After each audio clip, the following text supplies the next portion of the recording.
అరటిపండు అనేది చక్కటి పోషకాలు ఉంటాయి, హై పొటాషియం ఉంటుంది. చాలా గుండెకు, బ్రెయిన్ సెల్స్కి, బాడీలో సెల్స్ ఎనర్జీని రిలీజ్ చేయడానికి కావాల్సిన పొటాషియం సింపుల్ ఫామ్లో వెళ్తుంది. అన్ని విధాలా మంచిదే. కానీ మనం పండ్లను మానేస్తున్నామంటే ఆరోగ్యానికి చాలా హాని కలుగుతుంది. అందుకని మనం బరువు పెరుగుతున్నామంటే దాన్ని పెరగకుండా తినే టెక్నిక్ తెలుసుకోవాలి. కానీ పండును మానేసామంటే శరీరానికి చాలా హాని అన్నమాట. ఇప్పుడు అది ఎట్లా నష్టం అంటే, అన్ని పండ్లు కాస్ట్లీ, సామాన్యులు కూడా కొనుక్కోలేరు, డబ్బులున్నోళ్ళు కొనుక్కోవచ్చు.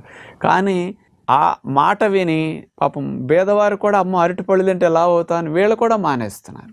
అంచేత అందులో ఎందుకు వద్దంటారంటే, అరటిపళ్ళు చాలామంది ఎక్కువ శక్తి ఉన్న పండు అరటిపండు. పుచ్చకాయ, కర్బూజా తీసుకుంటే 100 గ్రాములు 16 క్యాలరీలే, బొప్పాయి తీసుకుంటే 32 క్యాలరీలు, మామిడి పండు తీసుకుంటే 100 గ్రాములు 74 క్యాలరీలు.